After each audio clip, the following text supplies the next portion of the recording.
Hello, everybody. Hey, I'm here trying to explain this workbook that I put together. It is for the loan forgiveness application, and it's going to be a pretty high level overview of really how to use this tool.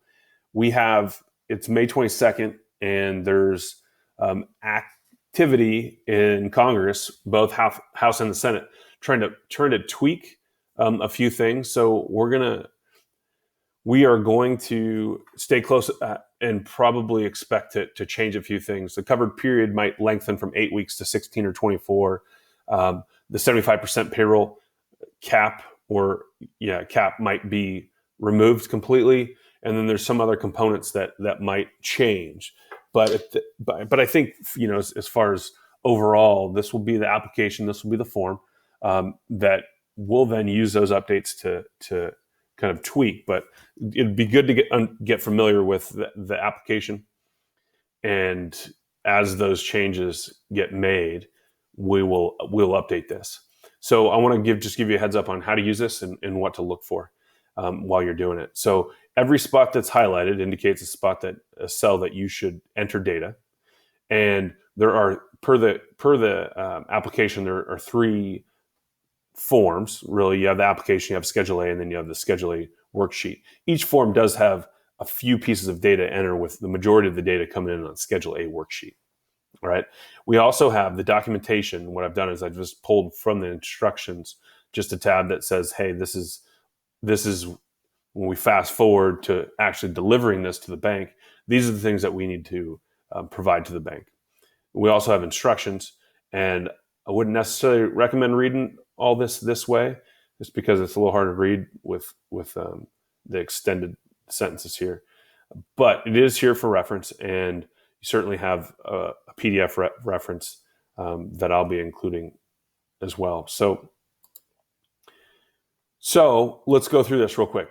On the first page, on the application, in time out a little bit, the goal, let's back up. The goal for this workbook is that you can go through it, have all the data to then populate the actual application.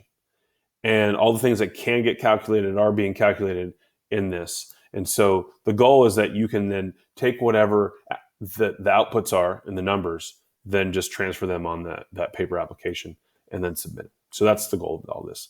Okay, so all the highlighted cells, let's go them real quick. You're going to enter your mortgage interest, your rent or lease payments, and your utility payments. And then down here, you're gonna put in what the full amount of the loan that you received. Schedule A, you're gonna put your health insurance, your retirement plans, and any state and local taxes. And then also, you're going to indicate the FTE, the average FTE amount based on whatever look-back period that you chose. And if you remember what the look-back period is, you're looking at February 15th to June 30th, 2019, or the first 2 months of the year. Now, what I've done, every little arrow on the top, the red arrow at the top right, indicates that there's a note. What I've tried to do is I tried to pull in the instructions for each of these areas and put it there so that you have a reference point when you look and you're wondering, well, what does that really mean? Just hover over there, and then there is some instruction to help guide you through that. Okay, so those are the main inputs here. Also, I've created links so that if you clicked on this, it'll take you actually to where that's coming from. So I think it helps you guide. Hey, where's that number coming from? You click on it, it'll go right there. So hopefully that's beneficial. So now moving on to the Schedule A worksheet. What we have here is two different buckets that we'll dump information in. And the first table we have here is for those employees that earn $100,000 or less. And then the next bucket are those employees that earned more than $100,000. And this is in reference to any pay period in 2019. So from breaking up those two things, it also asks not to include, see, employee's name, separate list each employee. Do not include any independent contractors, owner employees, self-employed individuals, or partners, which makes me think that, and that's why I've created another owner's worksheet here that basically has owner's name, employee identifier, and then this cash compensation covered with a limit of the 15,385. It makes me believe that the FTE count, you're not going to include the FTEs of owners in your FTE count because there's no spot for that. If we go back to Schedule A, what we have is here's the Table 1 totals, which we have at enter average FTE. Then we also have the Table 2 totals with the average FTE.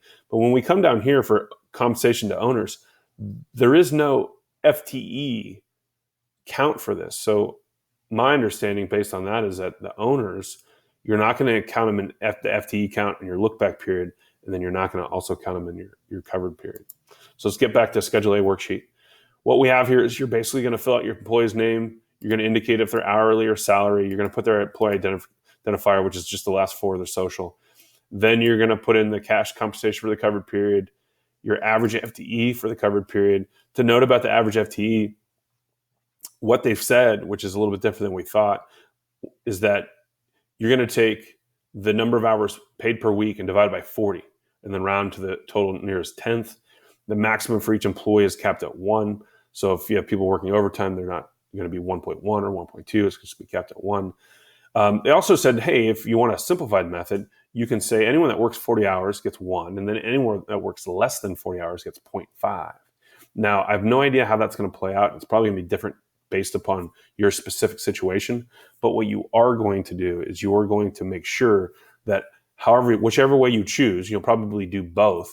You're going to calculate your look back period in the same way, and then count your covered period based on that. So if you want to do the 40 hours and the exact, you're going to do that.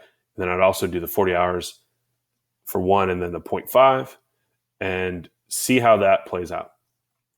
Again, how this is going to work is you're going to choose the lowest FTE count, average FTE count from the both look back periods, either 2019 or 2020.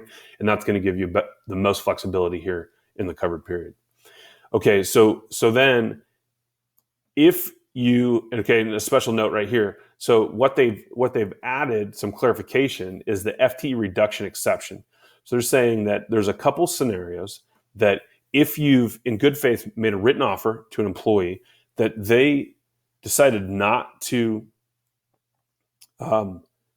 accept the offer, then you don't have to, then you get to add an FTE to this. So essentially, if the FTE covered period, the average FTE for the covered period, if someone left and they didn't come back after you've offered them a job, then you can add back the difference.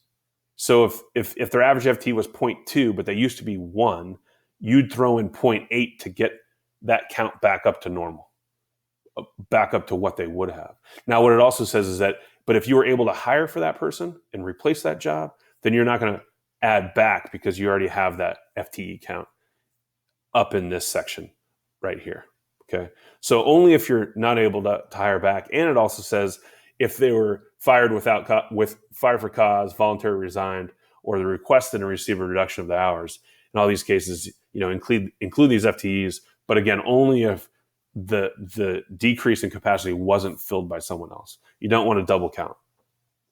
Okay, moving on here. So then if the average FTE count for the covered period was less than your look back period, then there's a safe harbor, basically meaning safe harbor is that you have until June 30th to get the level of FTE back up to the February 15th level. And if you do that, then you won't have a reduction. So let's go through that again. So if your covered period FTEs fall below what you had in your look back period, 2019 or 2020, then you have an opportunity by June 30th to get your FTE count up to the February 15th, 2020 level. And if you do, the reduction will go away. So all you have to do here is just enter those numbers, FTE per employee, and that's going to flow through here. And where it's calculated is in total, not employee by employee. So then the safe harbor is going to be met or it's not going to be met. And then that safe harbor comes down here where ultimately your FTE reduction calculation happens. Okay. So let's go back here. So that's the FTEs and FT reduction. Then we go over to the wage, okay? And you have to go through employee by employee. If you reduce anyone's wage, you have to come over here, and this is where in step one you're going to calculate, hey, did the wages get below 75%? You're going to know that. I feel that you're going to know which employees you're going to have to do that or not. And once you do, then this black area here will then start to free up. So if you put in here, and let's just say for the covered period, someone made $15 an hour, but through the quarter one, which is which is the look back period for the wage reduction, let's say that they made $21 an hour. Well, 71% is less than the 75% that they needed. So then that opens up certain cells that then you can keep going to see if the safe harbor is met or not. This will calculate if the safe harbor is not met. It'll calculate over here what the reduction is based upon the salary or not, salary or hourly. Okay, so that's essentially kind of the workbook, and I would recommend going through all this and prepping yourself as if you were done with 8 weeks, and then you'd have a good sense of what it looks like. So at least you can prepare. As always, reach out for questions. And again, a reminder that we'll probably update this a little bit as new guidance comes out, but certainly what we want to do is, give you the most up-to-date information that we have so that at least some decisions can be made. So I hope you enjoy it. Hope it's useful.